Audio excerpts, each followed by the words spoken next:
Hi hello everyone, அனைவருக்கும் ஒரு மிகப்பெரிய வணக்கங்கள். வெல்கம் டு அடா 24/7 தமிழ். நான் தான் அருணன் பேசிட்டு இருக்கேன். கண்டிப்பாக என்னோட வாய்ஸ் அண்ட் ஆடியோ மற்றும் வீடியோ உங்க எல்லாருக்குமே கிளியராக இருக்கும் அப்படின்னு நான் நினைக்கிறேன். ஸோ இன்னைக்கு நம்மளோட வீடியோவில் என்ன பார்க்க போகிறோம் அப்படின்னு சொல்லிட்டு பண்ணால், இந்த குரூப் 2ஓட ஃபுல் டீட்டெயில்ஸாக நம்ம வந்து பார்க்க போகிறோம். சரிங்களா? ஸோ டே 1 பார்த்தீங்கன்னா நம்ம குரூப் 1க்கான ஃபுல் டீட்டெயில்ஸ் பார்த்தோம். அதே மாதிரி நேற்று பார்த்தீங்கன்னா நம்ம வந்து குரூப் 4க்கான ஃபுல் டீட்டெயில்ஸ் பார்த்தோம். இன்னைக்கு வந்து குரூப் 2 மற்றும் 2ஏவுக்கான ஃபுல் டீட்டெயில்ஸ் அப்படின்றது பார்க்க போகிறோம். சரிங்களா? நீங்கள் வந்து குரூப் 2 மற்றும் 2ஏக்கு படிக்கிறீங்க அப்படின்னா இந்த வீடியோ பதிவு உங்களுக்கு ரொம்ப ரொம்ப முக்கியமானதாக இருக்கும். சரிங்களா? இந்த வீடியோ நீங்கள் பார்த்துட்டு உங்களோட ப்ரிப்பரேஷன் நீங்கள் ஸ்டார்ட் பண்ணீங்க அப்படின்னா கண்டிப்பாக பார்த்தீங்கன்னா நம்மளோட 2026 உங்களோட எக்ஸாமினேஷன் அப்படின்றது நம்மளால என்ன சொல்றது, ஒரு ஈஸியாக பார்த்தீங்கன்னா கிளியர் பண்ண முடியும் அப்படின்றதுல எந்த ஒரு மாற்று கருத்துமே கிடையாது. சரிங்களா? இன்னைக்கு நம்ம பார்க்கக்கூடியது என்ன அப்படின்னு சொல்லிட்டு போனா, நம்மளோட combined civil service examination group 2 and 2ஏவுக்கான ஃபுல் டீடைல்ஸா நம்ம வந்து பார்க்க போறோம். ஸோ குரூப் 2 பொறுத்தளவுக்கு 2 எக்ஸாமினேஷன் இருக்குப்பா. ஒன்னு பார்த்தீங்கன்னா குரூப் 2 எக்ஸாமினேஷன், மற்றொன்று பார்த்தீங்கன்னா குரூப் 2A எக்ஸாமினேஷன் அப்படின்னு சொல்லுவாங்க. ஓகே, இந்த குரூப் 2 அப்படின்றது பார்த்தா ஒரு இன்டர்வியூ போஸ்ட், இந்த குரூப் 2A அப்படின்றது பார்த்தா ஒரு நான் இன்டர்வியூ போஸ்ட் அப்படின்னு சொல்லுவாங்க. சரிங்களா? ரெண்டுத்துக்கும் இருக்கக்கூடிய டிஃபரன்ஸ் அப்படின்றது பார்த்தா சேலரி மட்டும் தான். ஓகே, ரெண்டுத்துக்கும் இருக்கக்கூடிய டிஃபரன்ஸ் வந்து சேலரி மட்டும் தான். மற்றபடி பண்ணா வேற எதுவுமே பண்ண பெருசான ஒரு டிஃபரன்ஸ் அப்படின்றது கிடையாது. சரிங்களா? ஸோ மற்றபடி பண்ணா எல்லாமே பண்ணா ஒரு மெரிட்டபிளான ஒரு போஸ்டிங் தான் பார்த்தா நம்மளோட டிஎன்பிஎஸ்சி தரப்புல இருந்து பார்த்தா 2 மற்றும் 2ஏவுக்கு வந்து கொடுக்குறாங்க. சரிங்களா? ஸோ அதே மாதிரி நீங்க நம்மளோட அடால இப்போ ஜாயின் பண்ணும் அப்படின்னா இப்போ எக்ஸ்க்ளூசிவா பார்த்தீங்கன்னா இந்த தமிழ்நாடு மெகா பேக் அப்படின்ற ஒரு பேட்ச் வந்து அட்மிஷன் போயிட்டு இருக்கு.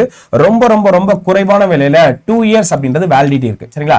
நீங்க இந்த பேட்ச் வாங்கணும் அப்படின்னா Y836 அப்படின்ற என்னோட கூப்பன் கோட் இருக்கு. அந்த கோட் போட்டு வாங்குறப்ப இந்த தமிழ்நாடு மெகா பேக் 2 இயர்ஸ்க்கு பண்ண எல்லா எக்ஸாமினேஷனும் உங்களுக்கு வந்து படிக்கிற மாதிரி இருக்கும். எஸ்பெஷலி பண்ண ஸ்டேட் கவர்மெண்ட் எக்ஸாமா இருக்கட்டும், சென்ட்ரல் கவர்மெண்ட் எக்ஸாமா இருக்கட்டும், எல்லாருக்குமே பண்ண இந்த ஒன் பேட்ச் இருந்தாலே போதுமானது. ஓகே, இந்த 2 இயர்ஸ்க்கு நீங்க வேற எதுவுமே வாங்க தேவையில்ல. இதன் ஒன்னு மூலமா பார்த்தீங்கன்னா ஒட்டுமொத்தமான கிளாஸஸ் அப்படின்றது உங்களால பார்த்துக்க முடியும். சரிங்களா? ஸோ அதனால ஓகே, ஸோ நம்மளோட தமிழ்நாடு மெகா பேக் அப்படின்னு நீங்க வாங்கணும் அப்படின்னா ஸோ கொஞ்சம் சீக்கிரமா வாங்கிடுங்க. சரிங்களா? ஓகேப்பா. இப்போ நம்ம குரூப் 2 மற்றும் 2ஏவுக்கான டிஃபரன்ஸ் அப்படின்றது பார்க்க போறோம். அப்போ குரூப் 2ல என்னென்ன மாதிரியான போஸ்டிங்ஸ் அப்படின்றது இருக்கு, குரூப் 2ஏல என்னென்ன மாதிரியான போஸ்டிங்ஸ் இருக்கு அப்படின்றத ஃபர்ஸ்ட் நம்ம தெரிஞ்சுக்கணும். சரிங்களா? குரூப் 2 பொறுத்தளவுக்கு assistant inspector, junior employment officer, இதுவே சீனியர் அப்படின்னு இருந்துச்சுன்னா குரூப் 1க்கு போயிடும். சரிங்களா? அதே மாதிரி PO probation officer, sub registrar, special branch assistant, assistant sectional officer and then forester. ஃபாரஸ்டருமே பண்ணா நம்மளுக்கு 2ல தான் வருது. ஓகே, எஸ், இது ஃபுல்லாவே பண்ணா குரூப் 2 ஓகே இன்டர்வியூ போஸ்ட் அப்படின்னு நம்ம வந்து சொல்லுவோம். அதே நான் இன்டர்வியூ போஸ்ட் பொறுத்தளவுக்கு 2A அப்படின்னு நம்ம சொல்லலாம். அப்ப 2A பொறுத்தளவுக்கு senior inspector, assistant inspector, audit inspector, supervisor and junior superintendent, assistant level grade 3 and assistant, senior revenue inspector, okay executive officer, lower division counter clerk. Okay, so இதான் பார்த்தா நமக்கு வந்து 2ஏல வரக்கூடியது. சரிங்களா? அப்போ 2க்கான போஸ்டிங் என்னன்னா 2ஏவுக்கான போஸ்டிங் என்ன? ஓகே, 2ஏ பொறுத்தளவுக்கு எல்லாமே என்ன போஸ்டிங் அப்படின்னு சொல்லிட்டுனா ஒரு அசிஸ்டன்ட் லெவல் போஸ்டிங்ப்பா. அதாவது இவங்களுக்கு கீழே பண்ணா குரூப் 4 எம்ப்ளாயிஸ் இருப்பாங்க, அதுக்கு மேல பண்ணா குரூப் 2ஏ இருப்பாங்க, அதுக்கு மேல பண்ணா குரூப் 2, அதுக்கு மேல பண்ணா குரூப் 1, இந்த மாதிரி தான் பார்த்தா அந்த ஹைராரிக்கி அப்படின்றது நமக்கு வந்து இருக்க போகுது. சரிங்களா? அப்போ உங்களோட எண்ணம் எப்பயுமே எப்படி இருக்கணும் அப்படின்னா, இந்த ஆண்டு 2026ல நமக்கு வந்து குரூப் 2 எக்ஸாமினேஷன் வருமா அப்படின்னா எஸ், கம்பல்சரி வரப்போகுது. அந்த எக்ஸாமினேஷன்ல நான் வந்து 2ல தான் நான் வந்து போகணும். 2A கூட பிளான் பண்ணுங்க, 2க்கு பிளான் பண்ணுங்க. சரிங்களா? இந்த 2ல அது கம்மியான வேகன்சி இருந்தாலுமே நான் இதுல ஒரு வேகன்சி அடிச்சாகணும் அப்படின்னு சொல்லிட்டு நீங்க என்ன பண்ணணும் அப்படின்னா இதற்கு வந்து ஓகே ப்ரிப்பேர் பண்ண ஆரம்பிச்சிடணும். சரிங்களா? ஸோ அதே மாதிரி ரெண்டுத்துக்கான நோட்டிபிகேஷன் தான் பார்த்தீங்கன்னா நம்மளுக்கு இந்த ஆண்டு வரும். சரிங்களா? அதுவும் நீங்க வந்து இந்த இடத்துல தெரிஞ்சுக்கணும். ஓகேப்பா. இப்போ வந்து ஏஜ் லிமிட் பொறுத்தளவுக்கு ஓகே அதர் கேட்டகரி மற்றும் okay SC, ST, BC, MBC, okay so இந்த மாதிரி இருக்காங்க. ஸோ இது பார்த்தீங்கன்னா என்ன அப்படின்னு பார்த்தா BC, BCM, MBC, SC, ST அவங்களுக்கான ஏஜ் லிமிட் பொறுத்தளவுக்கு மினிமம் ஏஜ் பார்த்தீங்கன்னா 18 கொடுத்துருக்காங்க. ஓகே, ஒரு சில போஸ்டிங் பார்த்தீங்கன்னா 22, 26, 21 அப்படின்றது பார்த்தா என்னது ஓகே மினிமம் ஏஜா கொடுத்துருக்காங்க. அதே மாதிரி மேக்ஸிமம் ஏஜ் பொறுத்தளவுக்கு நோ மேக்ஸிமம் ஏஜ் லிமிட். நீங்க ஒரு டிகிரி கம்ப்ளீட் பண்ணிருக்கீங்க அப்படின்னாலே போதுமானது. ஓகே, ஏஜ் லிமிட் அப்படின்றது கிடையாது. ஆனா எதுக்கு வந்து ஏஜ் லிமிட் இருக்கு அப்படின்னு சொல்லிட்டு ஃபாரஸ்டர் இருக்காங்க தெரியுங்களா, இந்த ஃபாரஸ்ட்டுக்கு மட்டும் பார்த்தீங்கன்னா 37 அப்படின்றது ஏஜ் லிமிட் அப்படின்றது கொடுத்துருக்காங்க. ஓகே, 37 அப்படின்றது ஃபாரஸ்டருக்கு ஏஜ் லிமிட். அதே மாதிரி ஏஜ் கன்செஷன் பொறுத்த அளவுக்கு பார்த்தீங்கன்னா DW கேட்டகரி, அதே மாதிரி எக்ஸ் சர்வீஸ் மேனு, அதே மாதிரி பண்ணா PWD இவங்க எல்லாத்துக்குமே பண்ணா ஒரு சில ரிலாக்ஸேஷன் அப்படின்றது கொடுத்துருக்காங்கப்பா. சரிங்களா? ஸோ பொதுவாக நீங்க இந்த போஸ்டிங் தாண்டி மீதி இருக்கக்கூடிய எல்லா போஸ்டிங்கும் 2ஆ இருக்கட்டும் 2A இருக்கட்டும் உங்களுக்கு நோ மேக்ஸிமம் ஏஜ் லிமிட் அப்படின்னு சொல்லிட்டு கொடுத்துறாங்க. நீங்க கண்டிப்பா என்ன பண்ணீங்கன்னா ஒரு டிகிரி முடிச்சிருக்கணும். ஏன்னா குரூப் 2 மற்றும் 2ஏவுக்கான மினிமம் குவாலிஃபிகேஷன் என்ன அப்படின்னு சொல்லிட்டு பார்த்தீங்கன்னா நமக்கு வந்து எனி டிகிரி. சரிங்களா? இதே பண்ணா நீங்க குரூப் 4 நீங்க ப்ரிப்பேர் பண்றீங்க அப்படின்னா நீங்க வந்து 10th முடிச்சிருந்தாலே போதும். ஓகே 10th முடிச்சிருந்தாலே போதும். ஆனா நீங்க வந்து குரூப் 2க்கு ப்ரிப்பேர் பண்றீங்க அப்படின்னா any degree is must. Okay, so அது வந்து இன்ஜினியரிங் டிகிரியா இருக்கலாம், இல்ல பாத்தீங்கன்னா நம்மளோட ஆர்ட்ஸ் அண்ட் சயின்ஸா இருக்கலாம், எது வேணா இருக்கலாம். ஆனா கம்பல்சரி என்னது அந்த பட்டய படிப்பு அப்படின்னு சொல்லுவாங்க தெரியல, அந்த பட்ட படிப்பை நீங்க கண்டிப்பா என்ன பண்ணிருக்கோம் அப்படின்னா கம்ப்ளீட் பண்ணிருக்கோம். இதுதான் பண்ண குரூப் 2 சர்வீஸ்க்கான ஏஜ் லிமிட். அதே மாதிரி குரூப் 2A சர்வீஸ்க்கான ஏஜ் லிமிட்டுமே பாத்தீங்கன்னா மினிமம் ஏஜ் லிமிட் கொடுத்திருக்காங்க. மேக்ஸிமம் என்னது ஏஜ் லிமிட் அப்படின்றது 2Aக்கு வந்து யாருக்குமே கிடையாது. அப்ப நம்ம என்ன பண்ணலாம், 45 வயசு 50 வயசுல கூட பாத்தீங்கன்னா எக்ஸாமினேஷன் அப்படின்றது பண்ணா ஓகே கம்பல்சரி நம்ம வந்து எழுதலாம். அதனால there is no age limit for group 2A அப்படின்னு நம்ம வந்து சொல்லுவோம்ப்பா. இப்போ salary அப்படின்றது ரொம்ப முக்கியம். ஏன்னா நம்மளுக்கு salary அப்படின்றது தான் பாத்தீங்கன்னா ஒரு பிரைமரி கன்சர்னா இப்ப இருக்கக்கூடிய நிலைமையில இருக்கு. சரிங்களா? அப்ப குரூப் 2க்கான salary level என்ன அப்படின்னு சொல்லிட்டுனா level 18 salary கொடுக்குறாங்கப்பா. அப்ப level 18 ஈவன் பண்ண level 17 11 16 இந்த மூணு ஓகே வெயிட்டேஜ்ல பார்த்தா நமக்கு வந்து குரூப் 2 இருக்கு. ஏன்னா இப்போ நம்ம வந்து நேத்து கூட குரூப் 4 வீடியோ பார்க்கறப்ப நம்ம பார்த்துருப்போம் level 8 இருந்துச்சு, level 10 இருந்துச்சு, level 7 level 5 level 3 வரை இருந்துச்சு குரூப் 4 குள்ளே. அந்த மாதிரி பார்த்தா அந்த போஸ்டிங்கோட மெரிட்டபிலிட்டி பொறுத்த அளவுக்கு சேலரியுமே பண்ணா கொஞ்சம் கொஞ்சம் குறைஞ்சிட்டே வருது. அப்போ இருக்கிற ஹையஸ்ட் சேலரி அப்படின்றப்ப level 18 அப்படின்னு சொல்லுவாங்க. அதுக்கப்புறம் level 15ல வரும். அதே மாதிரி level 16 17 இந்த மாதிரி தான் பார்த்தா அந்த போஸ்டிங் தகுந்த மாதிரி 2Aக்கான சேலரி 2க்கான சேலரி அப்படின்றது இருக்க போகுது. அப்ப ஸ்டார்டிங் பேசிக் சேலரி பண்ணா 36,900 நம்மளுக்கு வந்து கொடுக்க போறாங்க. 1,16,000 வரையும் போகுது. சரிங்களா? இப்போ மந்த்லி சேலரி அப்ராக்சிமேட்லா ஓகே இந்த அலவன்சஸ்லாம் இருக்குதுல DA HRA travelling allowances okay medical allowances இது எல்லாமே உங்களுக்கு வந்து ஓகே நீங்க எங்க போஸ்டிங் வாங்குறீங்களோ அதுக்கு தகுந்த மாதிரி அது வந்து வேரி ஆகும். சரிங்களா? அப்படின்னு பாக்குறப்ப எஸ்டிமேட்டா பார்த்தா நீங்க வந்து குரூப் 2 எக்ஸாம் கிளியர் பண்றீங்க அப்படின்னா உங்களுக்கான சேலரி லெவல் என்ன அப்படின்னு சொல்லிட்டோம்னா கண்டிப்பா ஒரு 45ல இருந்து 55 வரையும் கண்டிப்பா உங்களுக்கு என்னது 52,000க்கு மேல தான் உங்களுக்கு வந்து கிடைக்கும். சரிங்களா? அது மாதிரி ஃபர்ஸ்ட் தெரிஞ்சுக்கோங்க. கண்டிப்பா ஒரு குரூப் 2 போஸ்டிங் அடிக்கிறீங்க அப்படின்னா மினிமம் சேலரி 50,000 ஓகே அப்படின்றது உங்களோட பேசிக் லெவலா சேலரி வித் ஓகே அலவன்சஸ் எல்லாமே சேர்த்து. அடுத்து பார்த்தா குரூப் 2A சேலரி பொறுத்த அளவுக்கு லெவல் 12 சேலரி ஓகே லெவல் 12 இருக்கு, லெவல் ஓகே 10 இருக்கு, லெவல் 11 இருக்கு. இந்த மாதிரி பண்ணா ஒவ்வொரு போஸ்டிங் தகுந்த மாதிரி அதுவும் வேரி ஆகுது. சோ இதுக்குமே பார்த்தா என்னது ஓகே மினிமம் சேலரி 36,900 வரையும் கொடுத்திருக்காங்க. ஆனா 1,13,500 வரையும் தான் கொடுத்திருக்காங்க. அங்க 66 வரையும் போச்சு. இங்க பார்த்தா கொஞ்சம் கம்மியா தான் இருக்கு. சோ இவங்களுக்கு மினிமம் சேலரி எவ்வளவு கிடைக்கும் அப்படின்னு சொல்லிட்டு பண்ணா கைக்கு ஒரு 48,000 கிடைக்கும்பா. ஓகே அதுக்கு இதுக்கும் பாத்தீங்கன்னா என்னது ஒரு 3,000 4,000 தான் பாத்தீங்கன்னா நமக்கு வந்து டிஃபரன்ஸ். ஆனா பாத்தீங்கன்னா இதுலயே பாத்தீங்கன்னா குரூப் 2A பாத்தீங்கன்னா நமக்கு வந்து லெவல் 8 சேலரி அதாவது குரூப் 2க்கான ஈக்குவலன்ட் சேலரியுமே பாத்தீங்கன்னா என்னது குரூப் 4க்கான ஈக்குவலன்ட் சேலரியுமே பண்ணா ஒரு சில போஸ்டிங் வந்து நமக்கு வந்து கொடுத்திருக்காங்க. அதுமே இந்த இடத்துல நீங்க தெரிஞ்சுக்கணும். அதனால தான் நான் சொல்றேன் ஓகே நீங்க போறீங்க அப்படின்னா உங்களோட பிளான் எப்பயுமே என்ன இருக்குன்னா ஒரு குரூப் 2க்குள்ள போகணும் அப்படின்ற ஒரு பிளான் வச்சுக்கோங்க. அப்பதான் சேலரியுமே பண்ணா உங்களுக்கு வந்து அதிகமா இருக்கும். சரிப்பா நம்மளோட ஸ்கீம் ஆஃப் எக்ஸாமினேஷன் இப்போ குரூப் 2 எக்ஸாமினேஷன் பொறுத்த அளவுக்கு நம்மளுக்கு என்னென்ன இருக்கு அப்படின்னு சொல்றோம்னா பிரிலிம்ஸ் ஒன்று இருக்கு, மெயின்ஸ் ஒன்று இருக்கு. அத பிரிலிம்ஸ் அப்படின்றது முதல் நிலை எப்படி சொல்லும், மெயின்ஸ் அப்படின்றதுனா முதன்மை தேர்வு அப்படின்னு சொல்லும். அப்ப அந்த பிரிலிம்ஸை கிளியர் பண்ணாதான் நம்ம என்ன பண்ண முடியும், மெயின்ஸே போக முடியும். அப்ப இந்த பிரிலிம்ஸ் அப்படின்றது என்னது ஒரு ஸ்கிரீனிங் எக்ஸாமினேஷன் மாதிரி. அப்ப தகுதியில ஆட்கள் வந்து மெயின்ஸ் எழுதுறதுக்கான ஒரு ஸ்கிரீனிங் டெஸ்ட் தான் பாத்தீங்கன்னா இந்த பிரிலிம்ஸ் எக்ஸாமினேஷன் அப்படின்னு நம்ம சொல்லுவோம். இதுதான் பாத்தீங்கன்னா காமனா பாத்தீங்கன்னா ஒரு சிங்கிள் பேப்பரா நமக்கு வந்து நடக்க போகுது. ஓகே நீங்க வந்து 2 இருந்தாலும் 2A இருந்தாலும் இந்த பேப்பர் எழுதி எப்படி குவாலிஃபை ஆகுங்களோ அதை பொறுத்து தான் பாத்தீங்கன்னா 2ல வரீங்களா இல்ல 2Aல வரீங்களான்றது இதோட ரிசல்ட் பொறுத்து தான் இருக்கு. அப்படின்னு பாக்குறப்ப சப்ஜெக்ட் பொறுத்த அளவுக்கு பாருங்க general Tamil or general English. Okay group 2க்கு மட்டும் தான் பார்த்தா ஜெனரல் இங்கிலீஷ் இருக்குப்பா, அது தெளிவா தெரிஞ்சுக்கோங்க. குரூப் 4க்கு வந்து ஜெனரல் தமிழ் மட்டும் தான் இருக்கு. குரூப் 1 பொறுத்த அளவுக்கு லாங்குவேஜே கிடையாது. ஓகே பிரிலிம்ஸ் பொறுத்த அளவுக்கு அப்ப குரூப் 2க்கு மட்டும் தான் என்னது ஜெனரல் இங்கிலீஷ் இருக்கு. அப்ப நீங்க என்ன சூஸ் பண்ணிக்கலாம், ஜெனரல் இங்கிலீஷ் கூட படிக்கணும்னா படிச்சுக்கலாம், இல்ல சார் நான் ஜெனரல் தமிழ் தான் படிக்கிறேன் அப்படின்னாலும் நீங்க தாராளமா படிச்சுக்கலாம். அப்ப இந்த லாங்குவேஜ் வந்து பாத்தீங்கன்னா என்னது உங்களுக்கு 100 கேள்விகள் அப்படின்றது SSLC ஸ்டாண்டர்ட்ல 10ஆம் வகுப்பு தரத்துல கேட்கறாங்க. ஆனா கேட்கறதுலாம் டிகிரி ஸ்டாண்டர்ட் லெவல்ல கேட்டுட்டு இருக்கானோ ஒரு லாங்குவேஜ் சரிங்களா. ஆனா பேருக்கு வந்து SSLC கொடுத்திருக்காங்க. ஆனா நம்ம என்ன பண்ணோம், நிறைய அவுட் சோர்ஸ்மே பார்த்தா கண்டிப்பா குரூப் 2க்கு வந்து படிக்கணும். அடுத்து பாருங்க ஜெனரல் ஸ்டடிஸ் வந்து நமக்கு டிகிரி ஸ்டாண்டர்ட் கொடுத்துறாங்க, ஆப்டிடியூட் வந்து SSLC ஸ்டாண்டர்ட். அப்ப இது 75 ஒரு 25 so total number of questions வந்து 200 கேள்விகள்.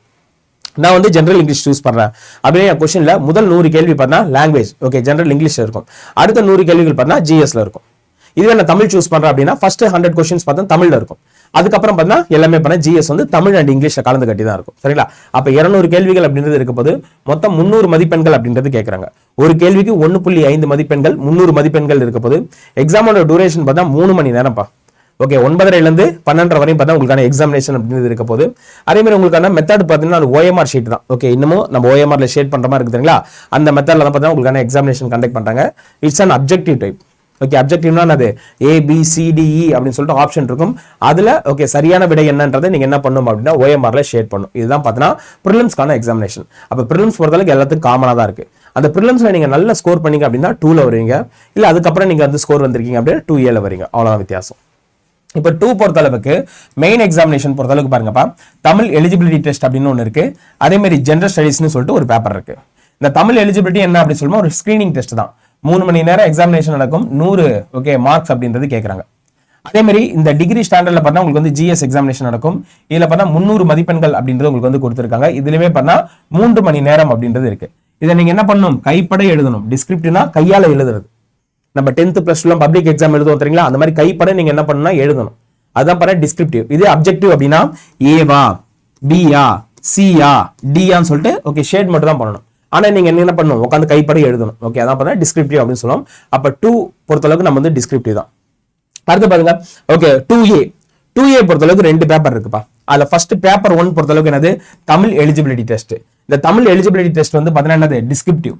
அப்ப நல்லா கவனிச்சுக்கோங்க, நீங்க குரூப் 2 கிளியர் பண்ணாலும் சரி, குரூப் 2 எக்ஸாம் கிளியர் பண்ணாலும் சரி, 2 பேருக்கு காமனா தான் பாத்தீங்கன்னா இந்த தமிழ் எலிஜிபிலிட்டி அப்படின்னு நடக்கும்.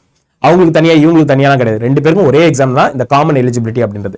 இந்த பேப்பர் மட்டும் ஜிஎஸ் பேப்பர் மட்டும் தான் 2 பேருக்கும் பார்த்தா நமக்கு என்ன ஆகும், வேரி ஆகும். அப்ப இந்த பேப்பர் 2 பாருங்க, ஓகே ஜெனரல் ஸ்டடீஸ்ல ஒரு 150 கேள்வி கேட்கறாங்க. ஓகே அடுத்தது ரீசனிங் வந்து 50 கேள்விகள் கேட்கறாங்க. அப்ப இதுல ஒரு 200 கேள்விகள் இருக்கு. அப்ப இதுதான் பார்த்தா நம்மளோட வெயிட்டேஜா எடுத்துக்கோங்க. ஓகே இந்த 200க்கு நீங்க என்ன மார்க் எடுக்கிறீங்க அப்படின்றத பொறுத்து தான் பார்த்தா உங்களுக்கு என்ன இருக்கு அப்படின்னு சொல்லிட்டுனா இந்த எக்ஸாமினேஷன் அப்படின்றது இருக்குப்பா. சரிங்களா, அதே மாதிரி பார்த்தா ஸோ டோட்டலா மேக்ஸிமம் மார்க்ஸ் என்ன அப்படின்னு சொல்லிட்டு 300 மதிப்பெண்கள் அப்படின்றது உங்களுக்கு வந்து கொடுத்துருக்காங்க. அதே மாதிரி 3 மணி நேரம் எக்ஸாமினேஷன் அப்படின்றது இருக்க போது. அதே மாதிரி பார்த்தீங்கன்னா இதுவும் பார்த்தீங்கன்னா என்னது, ஒரு அப்ஜெக்டிவ் எக்ஸாமினேஷன் மாதிரி தான் பார்த்தீங்கன்னா உங்களுக்கு வந்து கொடுக்க போறாங்க. சரிங்களா, கையில வந்து கொஸ்டின் பேப்பர் மாதிரி கொடுத்துறாங்க. அதை நீங்க என்ன பண்ற மாதிரி இருக்கும் அப்படின்னு சொல்லிட்டுனா ஆன்சர் பண்ற மாதிரி இருக்கும். சரிங்களா, ஸோ இதுதான் பார்த்தீங்கன்னா ஓவராலா பார்த்தீங்கன்னா நம்மளோட மெயின் எக்ஸாமினேஷன் பொறுத்தளவுக்கு குரூப் 2A சர்வீஸ் பொறுத்தளவுக்கு. சரிங்களா, ஓகே அதே மாதிரி பண்ண சிலபஸ் பொறுத்தளவுக்கு ஓகே நம்ம குரூப் 4ல பார்த்தோம் தெரியுங்களா, அதே பிரிலிம்ஸோட சிலபஸ் தான் இங்க வந்து கொடுத்துருக்காங்க. அதே மாதிரி பண்ண லாங்குவேஜுமே பார்த்தா எந்த ஒரு மாற்றமும் கிடையாது. இது வந்து நேற்று நம்ம குரூப் 4 பார்த்தோம் தெரியுங்களா, அதே லாங்குவேஜ் தான். இப்போ எக்ஸ்ட்ரா இங்கிலீஷ் பார்க்குறப்ப சேம் தமிழ்ல பார்த்தோம் தெரியுங்களா, அதே மாதிரி பேட்டர்ன் தான் இங்கேயும் இருக்க போது. கிராமர்ல இருந்து ஒரு 25 கேள்வி, வெக்காப்ஸ்ல இருந்து ஒரு 15, ரைட்டிங் ஸ்கில்ஸ்ல இருந்து ஒரு 10, டெக்னிக்கல் டேர்ம்ஸ்ல இருந்து ஒரு 10. நம்ம கலைச்சொற்கள் அப்படி நாங்க படிப்போம், இங்க டெக்னிக்கல் டேர்ம்ஸ் அவ்வளவுதான். ரீடிங் கம்ப்ரஹென்ஷன் பார்த்தீங்கன்னா ஒரு 20, டிரான்ஸ்லேஷன் ஒரு 5. ஓகே அடுத்து பார்த்தா என்னது, லிட்ரேச்சர் பார்ட் வந்து பார்த்தா ஒரு 15 கேள்வி. ஆக மொத்தம் பார்த்தீங்கன்னா இதுலயுமே பார்த்தா எத்தனை கேள்வி இருக்கு அப்படின்னு சொல்லிட்டு பார்த்தா ஓகே ஆப்வியஸ்லி பார்த்தா ஒரு 100 கேள்வி. அப்போ தமிழ் ஆர் இங்கிலீஷ் இது சூஸ் பண்ண வேண்டியது உங்க கையில தான் பாருங்க. ஓகே நீங்க எதை வேணா சூஸ் பண்ணிக்கலாம்.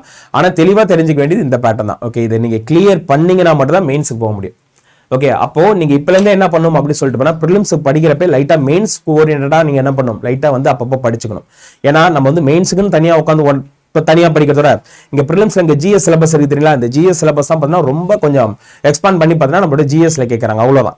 அப்ப நீங்க படிக்கிறப்பே பார்த்தீங்கன்னா மெயின்ஸுக்குன்னு உட்காந்து படிச்சுன்னு வச்சுக்கலாம், பிரிலிம்ஸுக்குன்னு தனியா உட்காந்து படிக்கணும்னு சொல்லிட்டு அவசியம் கிடையாது. சரிங்களா, ஸோ அதனால இது நீங்க தாராளமா ஓகே ஸோ இந்த வீடியோ வந்து ரெஃபர் பண்ணிக்கலாம்.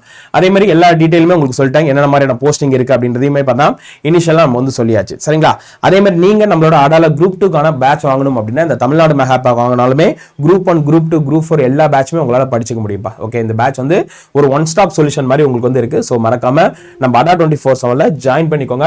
அதே மாதிரி பாத்தீங்கன்னா ஓகே சோ இப்போதைக்கு பிரசன்ட்டா பாத்தீங்கன்னா நம்மளோட டிஎன்பிஎஸ்சி பொறுத்தளவுக்கு எல்லா பேட்சுமே இப்போதைக்கு அவைலபிளா இருக்கு. ஓகே சோ நம்ம சிறகுகள் 4.0 இந்த டிஎன்பிஎஸ்சி மெகா பேக் இதெல்லாம் பண்ணா one of the best okay pack அப்படின்னு நான் வந்து சொல்லுவேன்.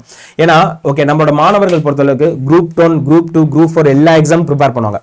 ஓகே அப்போ நீங்க என்ன பண்ண தேவையில்ல, குரூப் 1 தனியா ஒரு கிளாஸ், குரூப் 2க்கு தனியா ஒரு கிளாஸ், குரூப் 4க்கு தனியா ஒரு கிளாஸ், அந்த மாதிரிலாம் எதுவுமே அவங்க தேவையில்ல. நீங்க இந்த ஒரு டிஎன்பிஎஸ்சி மெகா பேக் மட்டும் வாங்குனீங்கன்னா போதுமானது. உங்களுக்கு அல்டிமேட்டான ஆஃபர்ஸ் அப்படின்றது கிடைக்குது. அதுவும் இப்போ இந்த பேட்ச் வந்து எவ்வளவு ரூபாய்க்கு தெரியுமா போது, என்னோட கூப்பன் கோட் வந்து Y836. இந்த கோடை நீங்க அப்ளை பண்றப்ப நல்லா கவனிச்சோங்க 3899 ரூபாய்க்கு இந்த பேட்ச் கிடைக்குது. ஆக்சுவலி இது வந்து குரூப் 1க்கான பிரைஸ். ஆனா தமிழ்நாடு மெகா பேக்கே இப்போ இந்த ரேட்ல கிடைக்குது. சரி கிட்டத்தட்ட ஒரு 1100 ரூபாய் பார்த்தீங்கன்னா உங்களுக்கு வந்து ஆஃபர் போக 3899 ரூபாய்க்கு இந்த பேட்ச் வந்து கிடைக்குது. 24 மாதங்கள் வேலிடிட்டி கொடுக்குறோம். ஓகே 2 வருஷத்துக்கு நீங்க என்ன பண்ணலாம்னா எந்த எக்ஸாம் இருந்தாலும் பார்த்தா இந்த ஒரு பேட்ச் மட்டும் பர்ச்சேஸ் பண்ணாலே போதுமானது, உங்களால எல்லாமே பார்த்தா ஆக்சஸ் பண்ணிக்க முடியும். அதே மாதிரி இப்போ நீங்க 3899 ரூபாய் கொடுக்குறீங்க. நான் வந்து ஒரு குரூப் எக்ஸாம் கிளியர் பண்ணிட்டேன், இல்ல ஒரு குரூப் 2 எக்ஸாம் கிளியர் பண்ணிட்டேன், இல்ல ஒரு குரூப் 4 எக்ஸாம் கிளியர் பண்ணிட்டேன். நீங்க நம்ம அடால படித்து மாணவர்களா இருந்தீங்க, நீங்க ஒரு எக்ஸாம் கிளியர் பண்ணிட்டீங்க அப்படின்னா இந்த 3899 ரூபாயும் உங்களுக்கு வந்து என்ன டிஸ்கவுண்ட் தான். ஓகே அதான் பண்ணா ஓகே உங்களுக்கே திருப்பி நம்ம வந்து கொடுத்தோம், ரீஃபண்ட் பண்ணிடும். இப்போ நீங்க கொடுத்து எவ்வளவு அமௌண்ட் கொடுத்து ஒரு பேட்ச் வாங்குறீங்க, நாட் ஒன்லி இது நம்ம அடால இருக்கக்கூடிய எல்லா ப்ராடக்ட்டுமே சரி. ஓகே, ஆன்லைன் கிளாஸஸ் பொறுத்த அளவுக்கு நீங்க என்ன அமௌண்ட் கொடுத்து வாங்குறீங்களோ உங்களோட ரிசல்ட் வந்ததுக்கு அப்புறம் அந்த அமௌண்ட்டை உங்களுக்கே நம்ம வந்து திருப்பி கொடுத்துருவோம். ஓகே, அப்போ நம்ம அடால வந்து ஃப்ரீ ஆஃப் எஜுகேஷன் தான் நம்ம வந்து கொடுத்துட்டு இருக்கோம். சரிங்களா? ஸோ அதனால மறக்காம இப்போதைக்கு இந்த பேட்ச் வாங்கிக்கோங்க. கண்டிப்பா உங்களோட வெற்றியை வந்து நிலைநாட்டிட்டு அந்த அமௌண்ட்டை நீங்களே வாங்கிக்கோங்க, ஒன்றும் பிரச்சனை கிடையாது. சரிங்களா? ஸோ கண்டிப்பா இந்த குரூப் 2க்கான வீடியோ உங்க எல்லாருக்குமே கிளியரா வந்திருக்கும் அப்படின்னு நினைக்கிறேன். ஸோ நாளைக்கு நம்ம இன்னொரு வீடியோல ஓகே பார்க்கலாம். அதே மாதிரி நாளைக்கு வந்து எலெக்ஷன் வரப்போகுது. ஸோ நம்மளோட ஜனநாயக கடமையை ஓகே நல்லபடியா முடிச்சிருங்க. சரிங்களா? ஸோ யாருக்கு ஓட்டு போடணும் அப்படின்றத 2-3 டைம் யோசிங்க. சரிங்களா? நம்ம ஒரு சட்ட தீபாவளி வாங்குறப்ப ஒரு என்ன சொல்றது, எந்த ஒரு பொருளா இருந்தாலுமே நம்ம பார்த்து நம்மளுக்கு பிடிச்ச மாதிரி நம்ம வாங்குறோம். அந்த மாதிரி அடுத்த 5 வருஷம் யாரு வந்தா நல்லா இருக்கும் அப்படின்றத மனசுல நினைச்சிட்டு ஓகே அவங்களுக்கு வந்து ஓட்டு போடுங்க அப்படின்றத நான் வந்து சொல்லிக்கிறேன். ஸோ நம்ம நாளைக்கு இன்னொரு புது வீடியோல வந்து உங்களை மீட் பண்றேன். சரிங்களா? Thank you all, thank you so much.